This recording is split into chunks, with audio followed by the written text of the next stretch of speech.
Hello, everyone.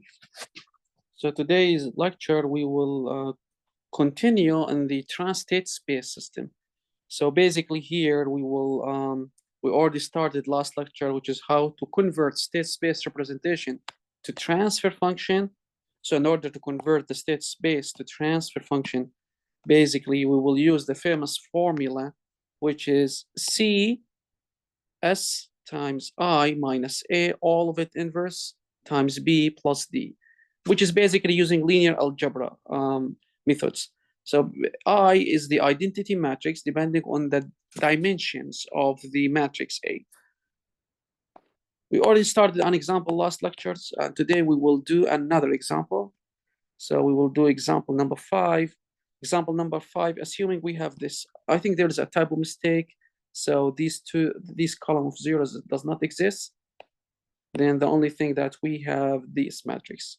So when we look at it, basically you can realize that this is matrix A, this one is matrix B, this one is C. There is no information about D, therefore it is 0. 0 times U. So the matrix D is 0. Now what we need to do is to find the transfer function by converting the time or the state space representation into transfer function by doing what? The SI minus A inverse times here is C, here is B plus D. This is the famous formula, which is, again, we already discussed it last lecture. C SI minus A inverse times B plus D. Now let's do it.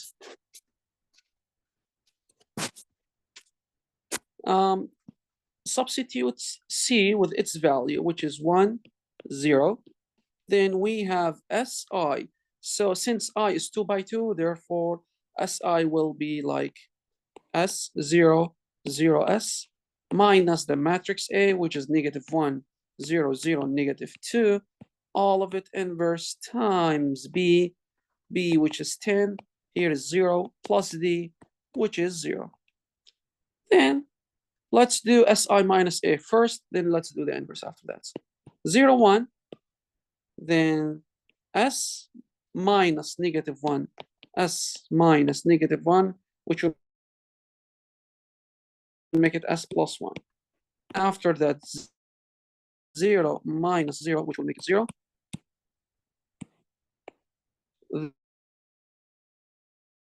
Then the next thing, 0 minus 0 will be 0. Then the last element, which is S minus negative 2, which will make it S plus 2. All of it inverse. Then here we still have 10, 0, plus 0. Then we don't need to write plus 0, that's fine. Then let's do the inverse. The inverse for the 2 by 2 matrix, as we know, for a quick revision, when we have A, B, C, D, all of it inverse, it equals 1 over the determinant, which is AD minus BC.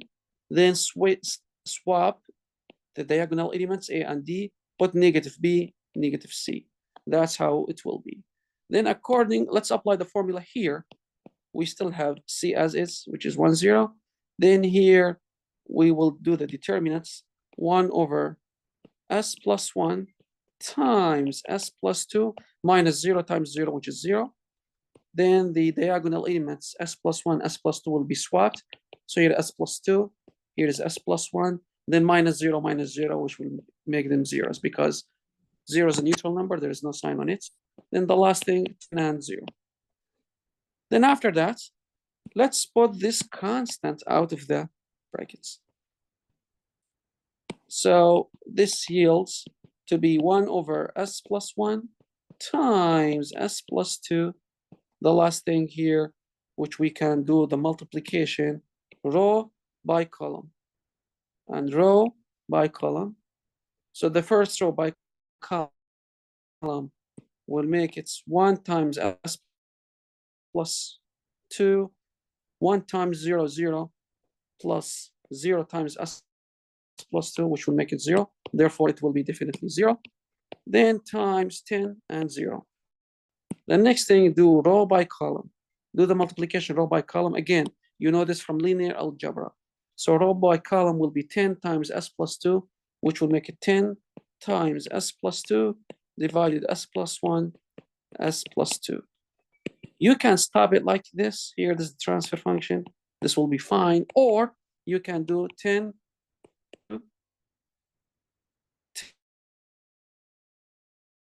or you can do it 10 s plus 1 s plus 2s, which is 3s plus 2. That's one way. Or there is another way of simplification by making pole zero cancellation, which yields 10 over s plus 1. So any of these three answers should be fine. So we can notice that s plus 2 and s plus 2 can be cancel each other. This things we call it pole zero cancellation. And this can yield to something we call it hidden mode, as we discussed earlier. And that hidden mode can affect the system if the system is unstable, or if the pole is unstable, it can impact the system. However, here we can say s plus 2 and s plus 2 is a hidden mode, while in the state space representation, the hidden mode is no longer hidden. But here in the transfer function, it can be hidden. So here is another example of how we do conversion between state space to transfer function. Here's a matrix 3 by 3. So we have, this is the A matrix. Here is the B. Here is the C.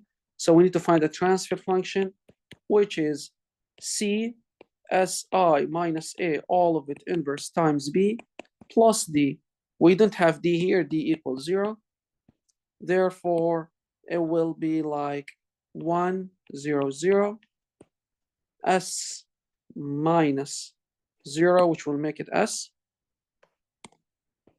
Negative 1, 0, 0, S negative 1, 1, 2, S plus 3, all of it inverse times B, which is 10, 0, 0, plus 0, which is D. Then do the inverse. This will be a homework for you. Then this is a homework. Please make sure to submit it. Will be by next Monday. And that Monday will be, I think, let me check my calendar to make sure what's the date will be. Monday will be August 4th. August 4th. So keep in mind, you need to write the complete answer, find the inverse 3 by 3, then do the multiplication to find the overall transfer function. And I already give you the final answer. The final answer must be this. So please keep in mind to do it at your home and submit it to me by Monday, August 4th. Submit it in paper submission only, and no late submission is allowed. It's just easy. It will not take a lot of time, but keep in mind to review how to do the inverse. That's the point, which is inverse of 3 by 3. Otherwise, it's just multiplication of matrices. The next thing, which is to find the transfer function to state space representation. What we did so far in this state space, the first thing, identify circuits from RLC circuit. That's what we did. After that, converting ordinary differential equation to state space. I'm gonna make SS as a state space, as a shortcut of state space. Then what we did also before, converting transfer function to state space. Now the next thing, or what here we converted actually what we did before, state space to transfer function. Then the next thing, we will do the opposite, converting transfer function to state space. That's our goal here. If we know this, then we will be done with this chapter. So the overall idea about this chapter is to learn the state space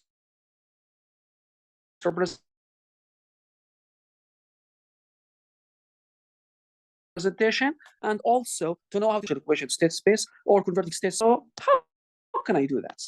Let's look at this example. Write the model to convert, or here's we already have the state space model. We need to write it as a state space.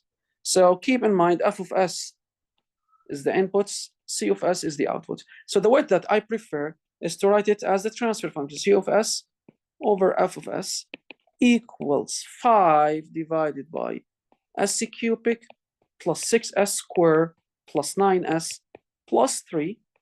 Then do the cross multiplication. The cross multiplication yields to have S cubic times C plus 6S squared times C plus 9C plus 9C plus 9SC plus 3C equals 5F. The next thing is try to convert this into differential equation. As we know, S means derivative, d by dt. S squared second derivative, and so on. Since we have here S cubic, this means third derivative. So the way that I like to write it as S 3 dots or triple dots plus 6, here C 3 dots. C, since we have S squared, S square means second derivative. Here we have S, therefore it is single derivative plus C dots, then plus 3C equals 5F. Then the way that I prefer to move them to the other side, keep the highest order at one side. So C 1, 2, 3, 3 dots equals negative C, the negative 6 C double dots minus 9 C dots minus 3C plus 5F. Now, it is a differential equation. So do we know how to convert the differential equation into a state space? Yes, sure we do, which is basically assume x1 equals to C, then x1 dots equals C dots. Is C dot is the highest order? No. Let's keep going. x2 equals C dots. Therefore, x2 dots will be C double dots. Is C double dot is the highest order? No. Therefore, x3 equals C double dots. Therefore, x3 dots equals C triple dot. C triple dot is the highest order. Basically, I would say we can say the number of states equals the number of or the rank, the differential equation rank. Then, since it's third order, we will have 3 states. Okay, if it is second order, we will have 2 states. If it is first order, we will have 1 state. If it is fourth order, we will have 4 states, and so on. Then here, since we reach the highest order, now I'm ready to substitute. x1 or x1 equals c1 dot. C1 dot is actually x2. Therefore, it's equal to x2. It's actually equal to C double dot. C double dot is the same as x3. Therefore, x2 dots will equal to x3. Then x3 dot, which is C triple dots, then basically it is this equation. Substitutes C double dot as x2, x3, C1 dot or C dot as x2, C as x3. So basically, it will be negative 6x3 minus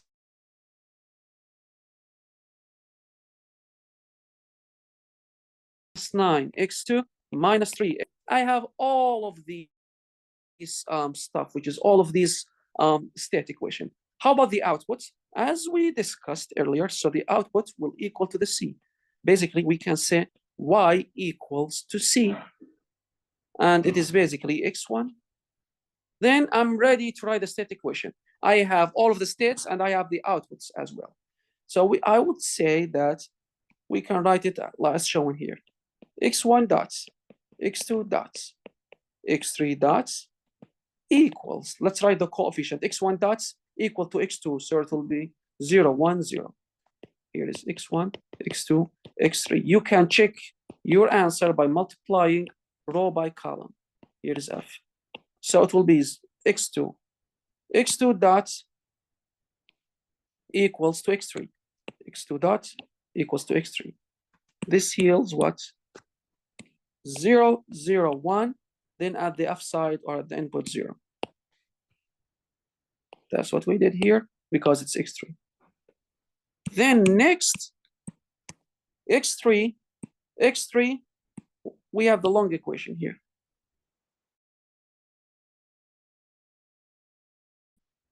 negative 9, negative 3, then plus 5f. Negative 6, negative 9, negative 3, and here 5. Always, when you need to check your answer, multiply row by column, then definitely you will get the same as this one. If not, then check your matrix. There's something wrong with it.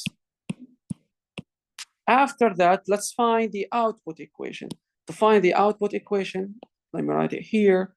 Basically, I will say y equals in term of x1, x2, x3 equals to 1, 0, 0. How about d?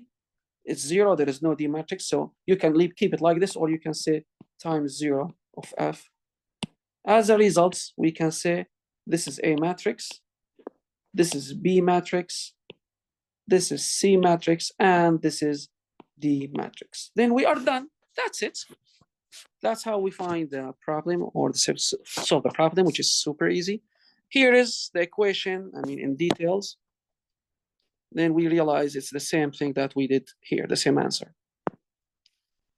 Another example, write the state space model for this transfer function. Let me write it as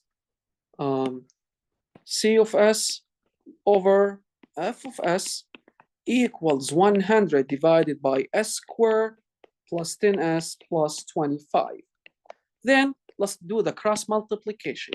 Then we do when we do the cross multiplication, this yields to be C or S squared times C plus 10S times C plus 25 times C equals 100 times F. Then let's convert it to differential equation, which will be C double dots plus 10 C dots plus 25 C equals 100 F. After that, let's keep the highest order at one side and move the rest to the other side. C double dots equals negative 10 C dots minus 25 C plus 100 F. Now I'm ready to do my assumption. Assume x1 equals C, therefore x1 dots equals to C dots. This is a second order, therefore we will have only two states, which is x1, x2. Anyway, when we did with x1 equals C, therefore x1 dot equals C dot, is it the highest order? No. Let's keep going. x2 equals C dot, x2 dot equals C double dot. Is it the highest order? Yes. Now let's substitute them. C1 dots the same as x2, therefore x1 dot equal to x2. X2 dot equals C double dot, which is this equation. But keep in mind, let's substitute the variables, which will be negative 10 x2 minus 25 x1 plus 100 F. How about the output equation? Output equation y equals to C. Okay, then I'm ready to do matrix format. So basically, we can write x1, x2 dots, this is equals to be what? Here is a matrix, then x1, x2, then plus a vector, here is F. Look at it, x1 dot equal x2. Therefore, in order to make it x2, this will be 0, 1, and here will be 0 at the inputs. Try to multiply row by column, it will give you this part. The next thing to do, let's do the second equation. Second equation, the long equation here. We need to make sure to put it here and here. How can we do it? Basically, it will be negative 10, negative 25, then here 100. This is the matrix representation into the states representation. So I would say this is x dots equals ax plus bu. Then we can know that this is the B matrix, this is the A matrix. We are not done yet. The next thing is to calculate the output matrix. So y will be here x1, x2 plus something times F. Let's figure out y equals C, which is the same as what? x1. So it will be here 1, 0, then here is 0. Try to multiply row by column. This will lead to x1. As a result, we can say y equals cx plus du. Then we realize d is actually 0. C, it is the vector 1 and 0. That's all. So that's how we do the convergent. for all of them, okay? So we are done. Now we know how to convert state space to transfer function. We know how to convert transfer function to state space. We know how to convert ordinary differential equation to state space. So that's great. And the opposite as well, we know how to do it, which is the same thing as we did when we do the conversion. Now, the next thing is, how can I solve it using MATLAB? So MATLAB can do the whole job.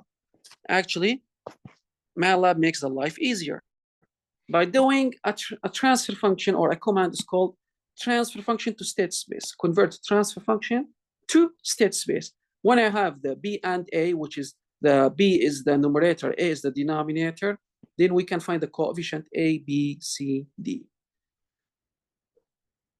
How about the other things, which is converting state space to transfer function?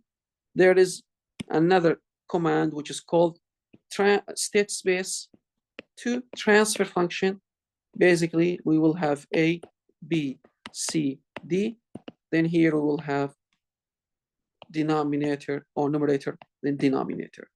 So using these two commands makes the life easy. At any time, any point, I can them using these commands. Let's go back to the homework problem. Do you remember the homework problem that I assigned to be in August 4th? The homework problem, the first part, solve it manually. The second part, which is basically solve it using MATLAB. So I want you, what to do is to write the code first, then results. So keep in mind the homework containing two parts. Again, solving the manually, the things that I discussed here, then also solving it using MATLAB. Basically, in order to solve it using MATLAB, we need to convert state space to transfer function. You can write something like this: A equals 0, 1, 0, semicolon. I don't have enough space. We can put enter as 0, 0, 1, negative 1, negative 2, negative 3, semicolon. Then define B as 10, semicolon 0, semicolon 0, close it. C equals 1, 0, 0. There is no semicolon, or just you can put commas, whatever you want. D equals 0. Then basically you would write the command state space or transfer function to state space to transfer function. So I will say, like, we need to define the numerator and denominator. I'm calling them B and A equals state space to transfer function of A, B, C, D. I mean, I already did so it. After that, once you get this, you don't need to put the semicolon, we will get the result. Then after that, you can say G, which is the system or transfer function T, let me call it T, equals TF of B and A. Then you will get the transfer function. That's it. It's that easy. MATLAB and give the commands and the same things. I want you to solve it. These two. Now, let's keep going. Consider the following system using MATLAB. I don't want to use the handwritten. Let's convert this to state space. We can convert it to state space easy by doing the cross multiplication and the same thing that I did before. But here, let's use MATLAB. In order to do it with MATLAB, let's write the numerator coefficients. So A, the numerator coefficient are 1 and 3. B, the coefficients are 1, 3, 2, like polynomials, the polynomials of this one. Now, let's convert this to state space. So basically, we need to find the matrices A, B, C, D with the brackets, which is we will convert transfer function to state space of numerator. Okay, I call them A and B, whatever, that's fine. Numerator, then denominator, A and B. After that, we need to find this as a transfer function. So we will call the transfer function, or actually we need to find the A, B, C, D matrices. Then that's how we find the matrices, by A, B, C, D. That's using this command. It's super easy. Another example, consider this system. 2 plus 3 s squared plus 2s plus 1 s squared plus 0.4 plus here. There is a matrix in the transfer function. And that's fine, or there's a vector, which means we have multi-input, multi-output systems. So in this situation, what we need to do, let's define the numerator. Define the numerator as a vector or as a matrix, which is basically, we will say A equals 2, 3, or I would say, look at the highest order here is 2, 3. Since we're here, we have squared, we will put 0 here, 1, 2, 1, because we'd like to keep it as what? Keep this as a square matrix. And I'm writing it in MATLAB language, then like this. Then after that, B, which is the denominator 1, 0.41. Then the next thing is to find the state space, which is basically, we will say the matrices A, B, C, D equals to transfer function to state space of A, comma, B. Then this will do the whole job. Will make the life easy. That's an example of how these commands looks like, and how we do the conversion. This is how the code and how the result looks like, the matrices. Let's consider this. Now let's do the opposite, which is we have the state space that we need to find the transfer function using MATLAB. The first thing, let's identify the matrices. A equals to be 0, 1, 0. Then you can put enter, or if you want, you can make a semicolon, which means start with the second row, 0, 0, 1. Then semicolon, start with the other row, -1, -2, -3. That's one way of writing it. If you don't want to write it like this, okay, we can write it in a different way, which is we will put enter, then write 0, 0, 1, -1, -2, -3, then semicolon. Whatever you like. If you would like to write it in the first way, the second way, that's fine. If you want to write them in one line, that's fine. If you want to write them in multiple lines, then it's all right. How about B matrix, which is 10? You can write it as 10, 0, 0. That's one way. Or as a shortcuts, you can put semicolons like 0, semicolon 0, close the brackets.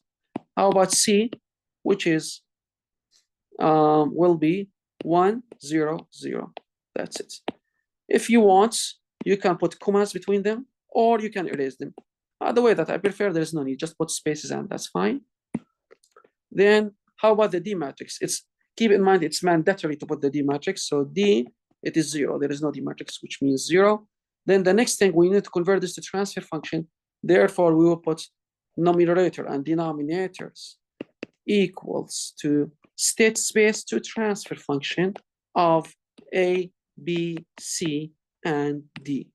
After that, we find the coefficient. If you now define the transfer function like G or T equals transfer function of, between brackets, N and D. And that's it.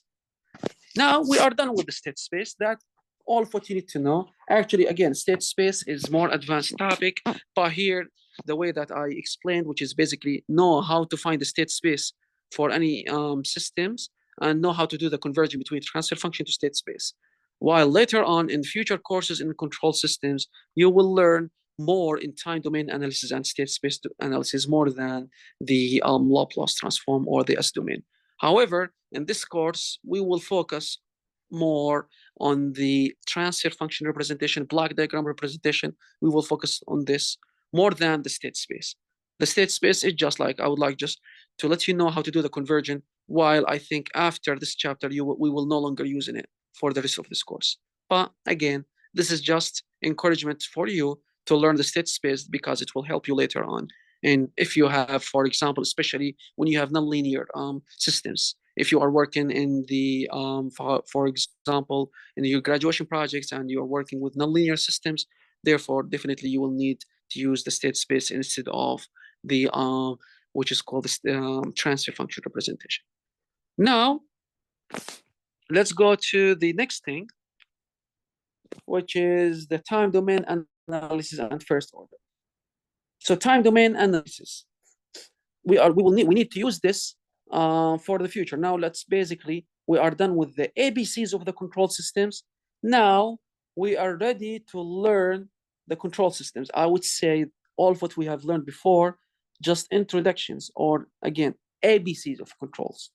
While here we will focus more on control systems by starting an introduction step by step. Here, introduction. In this chapter, we will focus on the time domain analysis. For example, time domain analysis response of a dynamic system to an input expressed by a function of time. Basically, when we say a response, which is the output to the input, to an input. So when we say impulse response, means the output of the function when you assume the input is impulses. The step response is the output of the system, or the response of the system when the input is a step function. The ramp response, the output of the system when the input is a ramp, and parabolic response is the output of the system when the input is a parabolic response. So usually, basically, in control systems, the input signals are unknown. That's, who knows the control systems? We can predict some of them, we can know the range of them, but I don't know exactly what's going to be in the future. Okay, that's why we call it causal systems. All of the systems are causal, which basically they are not depending on the future. They are only depending on the past, maybe the present and the past, but not on the future. So I don't know the future, but I would say our target is to let the control system working at a certain range of inputs or at a certain conditions. So for example, when I give you a car and I'm telling you, okay, drive the car using the cruise control, then I don't know actually what's your speed. I know your speed range will be, for example, between 20 kilometers or 20 kilometers to 100 kilometers or 200 kilometers. I know the range, but I didn't know exactly what speed are you gonna make the cruise control. Is it gonna be 80? Is it 60? Is it 40? 100? I don't know exactly. Again, I can predict and try to do some analysis. That's what I would say. Usually, we don't know what's the inputs. But what we are doing is, since we don't know the actual inputs, but sometimes I need to test my system. Then in order to test my system, I need to use something we call it test signals. Every day, everything is like, assume that you are buying a car and you need to make sure this car is a good car. Then what you're going to do is the first thing that you will do is to do a test drive. So in the test drive, you need to check, is it functioning well? Is everything all right? Then you will do the test. That test drive does not mean that every day you will drive the same way, in the same location, in the same area, the same speed, the same pattern. You will not do it every day. What you are doing is just a test drive to make sure how good the car is. Then the same thing that here, we will do it in control systems. If we need to check, make sure what is the response of the system, or does this system working well, then the first thing that we will do is to apply some test signals. We will not do some difficult things. We'll try to do some simple test signals, and we will do it as a standard test signals. These test signals will allow you to know more information about the system. If the system is working well, or if the system is running like what's supposed to be, then if it is running, for example, like on step response or impulse response in the way that's what's supposed to be, then you don't need to worry about at any input that's going to work. If it is going to work on sine inputs, random input, whatever it is, then don't worry about it. It will be all right, because we already tested it on impulse. We already tested it on steps function. We already tested it in impulse, step, parabolic function, ramp function, and it was working as predicted. Then if all of it is working fine, then we can say, okay, my system is working well, then I'm ready to commercialize it, or I'm ready to say it is good to use. The system is working well. Therefore, we need to have a standard test signals. One of the standard test signals, like sudden shock or sudden change, which is basically by doing something we call it impulse. Sudden shock, sudden change, which is impulse response. Something happening for a very short period of time. In real life, the impulse function does not exist, which is delta of t. Then what's happening in real life? Something happening for a very short period of time. And that very short period of time, delta t, we will assume it is very small, goes to 0. Then if it is very small, we can assume it as an impulse function. So I would say the sudden change, sudden shock, just check it and make sure, is it working well or not? This is called an impulse response. However, there is another part of the response, which is step response, by doing a constant velocity or constant change. This is what's like an impulse response. There is another thing, constant acceleration, which is called the ramp response, like this. Accelerating, which is increasing the speed with time in constant behavior. This is called the acceleration. Then this is again ramp response. The constant velocity is the step response. Sudden change or sudden shock, this is called impulse response. Then you need to know the physical meaning of the impulse of the step and ramp as well. Again, the dynamics or the dynamic behavior of the system is judged and compared under the application of a standard test signal, which is again impulse, step, or ramp and parabolic. However, the vast majority in control system, we will focus more in impulse and step, while the ramp and parabolic, we will rarely using them. But anyway, just you need to know them, which is a constant velocity, also constant acceleration as a ramp response. So the another standard signals, the signal that can be good to use, which is the sinusoidal signal. So sinusoidal part. So this is signal number 5 in sinusoidal, assuming sine or cosine as the input signal. So far, we have 5 test signals. The first one, impulse, which is delta of t. Then we will discuss the step response, which is u of t. Then the ramp response, which is r of t. Then we will talk about something that may be in UTU, which is parabolic. Then we call it P of t. Then number 5, the sine response or sinusoidal response, which is sine of t. Okay. Then basically, the delta impulse response can be written as this arrow. The step response can be written like this. Ramp response like this. Parabolic response like this. Sine, like a sine wave. Okay. All of them are input signals. Input test signals. If you assume that you are in the testing department and you need to test the equipment, that's one, these 5 major signals are a great example of testing signals. So the standard signals, again, impulse response. Recall this from signals and systems class. Basically, it's happening once at t equals 0 alone. Other than that, it will be 0. And the area, if we say the integral of a times delta of t will be dt will be a. If it is the integral of delta of t will be 1. dt will be 1. Okay? We order this from signal systems class. Again, as I mentioned earlier, this is not exist in real life. How can I do the impulse response in real life? Basically, something happening for a short period of time by doing a delta t. So if we assume delta t very short, which means goes to 0, therefore we can assume in real life this is an impulse response. So impulse response exists in real life, yes. Impulse function, it's not exist as 100%, but we can approximate it as an approximated impulse function, impulse signal.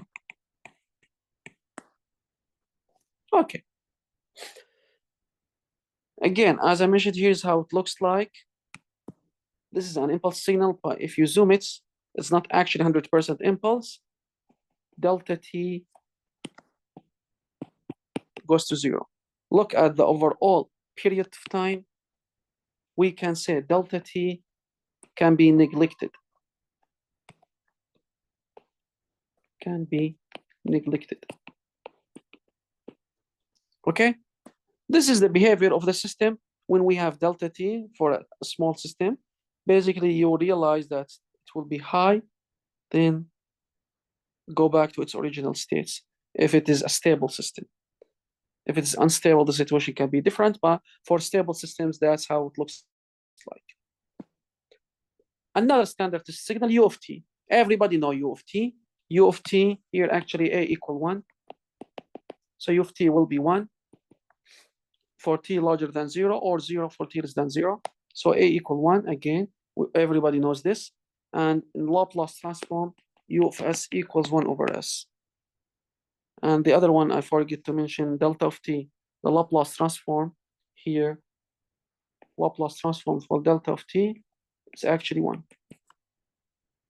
Here, the Laplace transform for u of t, let me write it in the best way. Laplace transform for u of t equals 1 over s.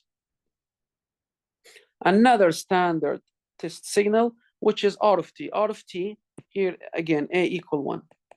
So it will be t for t larger or equal to 0, or 0 for less than that. So ramp signal, again, it's well known to you, and it is a linear relationship with a slope of 1. Therefore, at t equal 1, it will be 1. At t equal 2, it will be 2. That's it. At t equal 3, it will be 3. So it is constant acceleration, okay? Then, in this ramp signal, basically, what's the Laplace transform for r of t? It is actually 1 over s squared. That's it. This is the ramp signal.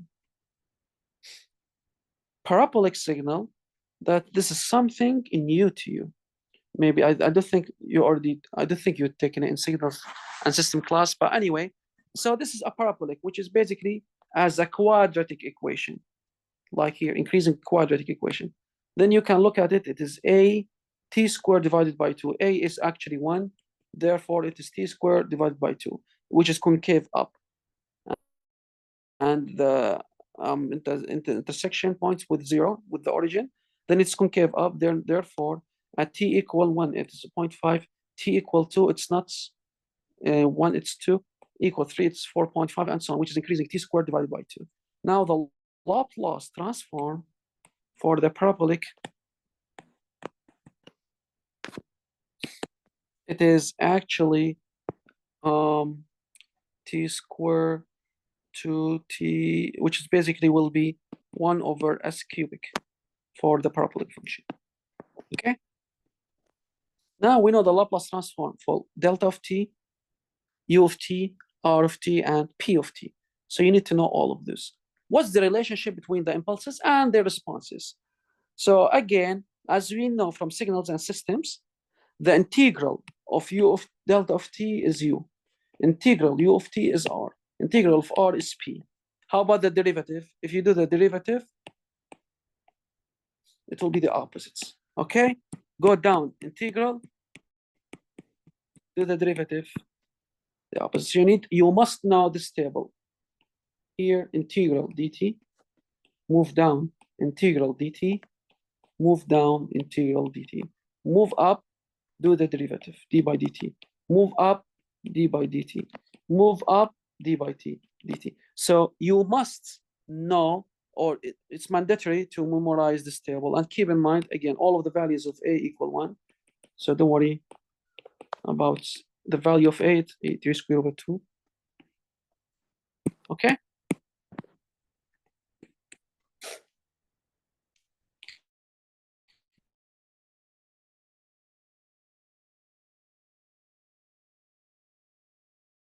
The Laplace transform here for the one for delta of t.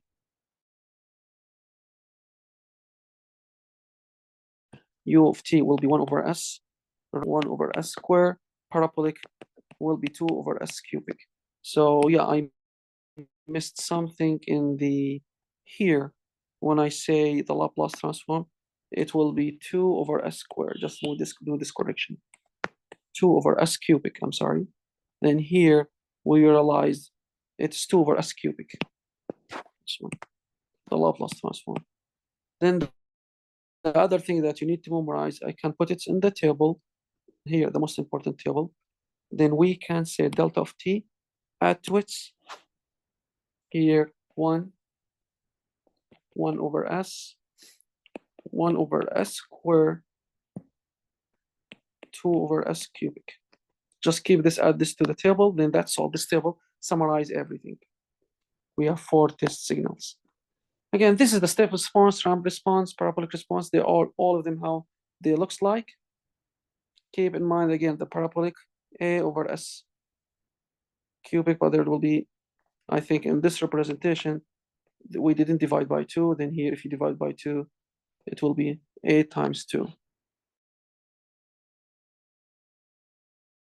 So I would say this is 1 over b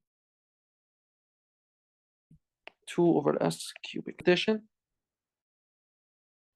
I didn't divide by 2. Then here it will be times 2. Then here it will be times 2. Okay, time response to a control system. Again, one of the most important things is to study, I would say, the most important 2 signals, impulse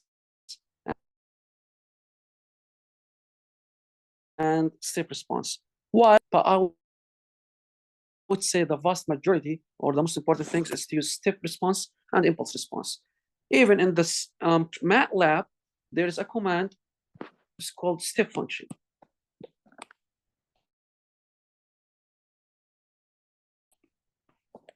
Steps are the only 2 commands with this impulse. There is no command in MATLAB about it, but you can still able to do them using LSIM. You can write in MATLAB help LSIM, then you will learn more about it. I'm going to talk about LSIM later, but I would say in the MATLAB, there is a command called step, there is a command called impulse. Then these 2 are the vast majority. Then we can study the behavior of the system. So here's an example. Let's assume we have a transfer function C of s over R of s equals 2 over s plus 3. And I need to do the step response, impulse response for it or using MATLAB. So the first thing, we will assume the numerator as 2. The second thing, denominator as 1 and 3. Then after that, we need to find the transfer function. So I will write G equals transfer function of numerator denominator. Then after that, I need to do the step response. So what we will do is we will say step of G. In this situation, it will plot the step response for the system. How about if I need to do the impulse response? We will put another figure. We will write the word figure because I need to plot it in different figure. Then write impulse of G. In this situation, using MATLAB can do the step response, impulse response, can plot it for you in an easy way without doing any effort. It just use the MATLAB, it will do the whole job. Okay, here, let's assume we put step function or we put impulse function. So in step, it will give you step response. In impulse, it will give you impulse response. So for any response, for example, in impulse or step, you will see the behavior. Here's an example of a behavior of the system. There's some oscillation, but it's damping until reaching the steady states. Here's another example for impulse response. It is damping until reaching steady states. So we can consider this as transients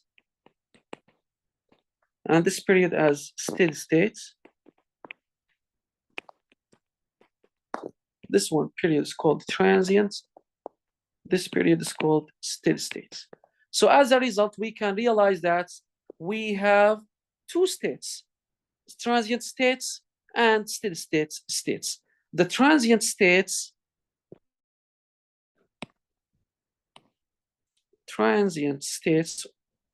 associated with the transient response, steady state associated with the steady state response. Basically, something happening for short period of time. Short period of time. That ends within 4 tau or 5 tau. 5 times constant, 4 times constant. Steady state response, something lasts forever. Recall in differential equation, we used to say forced solution and homogeneous solution or complete solution. So we will say that while the steady state something continues forever. So let me show you. Here's an example of how the response. This yields the behavior, the step inputs, the inputs. The blue is the outputs. Then when we look at the blue, we realize it took some time to reach its final value. Before reaching the final value, before reaching the steady state, this here, the transient response. Here, this is steady state response, the other side. So we can realize that the transient response happening for a short period, while the steady states, even though in the simulation between 16 to 20 seconds, but if you keep it to 100 seconds, it will last forever. If we need to draw it in this way, here is response, then it will last forever.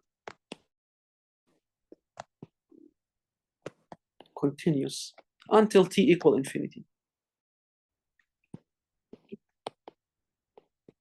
Until t equal infinity. Then this is what's steady state, while this one is the transients.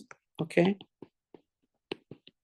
Again, we have transient response, we have steady state response. It's mandatory for you, or it's very important for you to understand the difference between the steady state and the transients. In an example of the steady state and the transients, basically, assume you are in an aircraft, and that aircraft, it is on the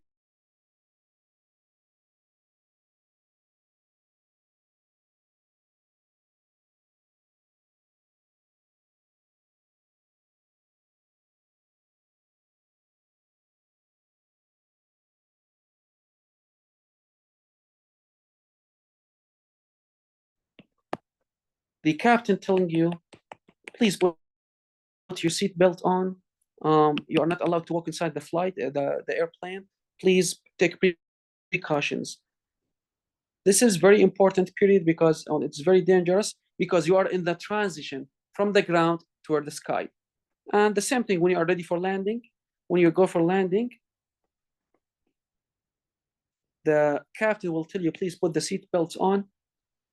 Then we are ready for landing. Okay. Then, and during the landing, you will put the seatbelt on. Then this is another transient response.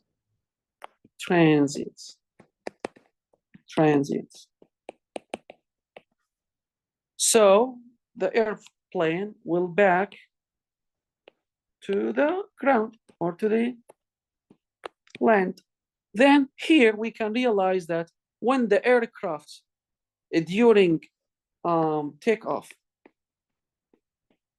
or during landing, we can say those are transients. And those are the most dangerous things in the flight during the landing and the takeoff. And this is steady state. When it's on the ground, it's the steady state. When it's in the air at certain elevation, like for example 30 feet, it's steady state. So the captain will tell you, you can take the seatbelt off, you are ready to go, you can move, you can walk, whatever you want, you can have some snacks, etc. Then you can, during the flight, let's assume you have for the take off is around 15 minutes, landing for example 30 minutes, then the remaining of the flight is around, for example, 11 hours, something like that. So we can say the 15 minutes and 30 minutes with respect to 11 hours are very short. That's why the transient is something happening for a very short period of time. While when it's in the land, when the floor, or I'm sorry, in the ground, the flights, the air flight in the ground, then you're fine, you're safe, everything is good. Then that's an example of the transient and steady state. Basically, our target is to make sure if the transient response within an acceptable range or not. Does this yield to a high overshoots? Does this yield to unstable behavior? Does this yield to undesired behavior? That's our target. So the behavior of this transient, not the transient, it depends on the system pulse, but impulse. Therefore, in order to study the steady state or the transient, it's very sufficient to make the step inputs. Step input is enough, is good alone. You don't need to do impulse. You don't need to do ramp response. You need to do. However, if we need to discuss the steady state response, it depends on the system dynamics and the input quantity. Therefore, we need to test the different test signals can give you final value theorem or can give you different things. So I would say the system behavior, we have transients, then we have steady states.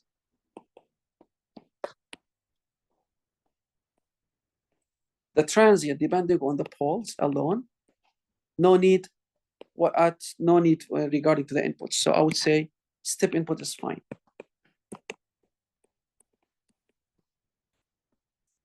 Steady state, it depends on the poles, or we would say the dynamic of the systems, and the inputs as well.